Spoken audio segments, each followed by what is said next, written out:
people who are probably, many of them for whom there is, or against whom there isn't even a case, and there they are, suffering, and many of them dying, in African detention centers and in prisons in horrific, subjected to horrific living conditions.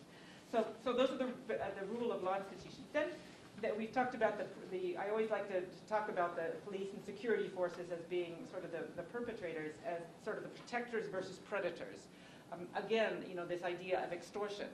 Of people who are barely squeaking by in their living, and then you've got the police that instead of ensuring that there is safety on the roads and ensuring people don't speed and ensuring that there's order and that people are protected from coupures de route, criminals, they set up checkpoints and extort money from people. Even the World Bank, I think, or the IMF, I can't remember which one, did a report looking at the phenomenal amounts of money that is spent, that people have to give up to, in Côte d'Ivoire, to the fameux coupures de route. And some of them are even, gendarmes and police who set up checkpoints and extort phenomenal amounts of money from people who are already suffering. So then, next we'll move on to the problems with the parliament, and I won't go into this too much because my colleague from NDI will talk about that. But again, the parliament, which is supposed to be provide oversight and represent the people, end up sort of, I'm not quite sure what they do in a lot of these places. I mean, some organizations have set up these parliamentary report cards. I remember in Kenya, I think it was, where a videographer would go there and would sort of like film the parliamentarians as they were sort of nodding off and then putting it online. I think our friend in a lot of this is new media, because some of this stuff can then be transferred out. But looking at, whether they attended, if they even voted, if they ever presented a piece of legislation, if they ever met with their constituents. So part of the problem with parliaments is that there's sort of a lack of expectations on the part of the people of what the parliament should actually do for them. When I was in Sierra Leone, I remember working with local colleagues, and there was a bill we were trying to get passed, or we were trying to set up. Anyway, we're trying to do something with the parliament, and I said to my colleagues with the local human rights organizations, well, why don't let's set up a meeting with 2 or 3 members of parliament, and they said, oh, we can't do that. And I said, why? And they said, no, but we can't go talk. These are the big men. We can't just go there and present ourselves and present our ideas. And I said, why not? They're there. By the way, you're paying them every time you pay taxes. They are there for you.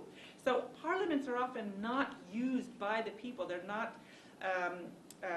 They're not used to, and they're not sort of forced to fulfill their responsibilities vis-a-vis their own constituents.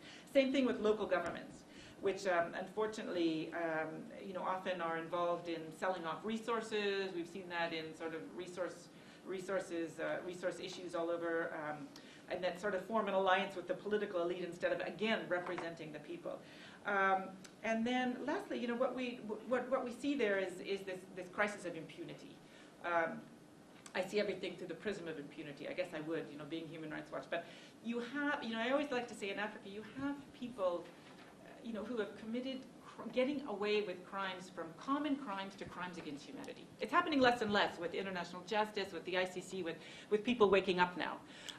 But in far too many places, you have people, who have murdered their way into office, who have committed horrific crimes, who have fostered and fomented divisions and violence against members of other ethnic groups, who hold high-level elected office and have absolutely no fear of ever being investigated and held accountable. It becomes a crisis of impunity, and all of that leads to, or in part as a result of what I always like to say is the culture of low expectations, or the tyranny of low expectations, of people on the ground who do not expect enough from their police, from their judiciaries, from their elected officials, both local and national. And so part of what we try to do is flag some of this issue, work with local groups, and to get them to expect more and to demand more with respect to respect for human rights. So maybe I'll stop there. Just one other thing in terms of lastly, how we can work together, I think, with Binta, your collective new organization, as well as local groups. But I really think there's a role for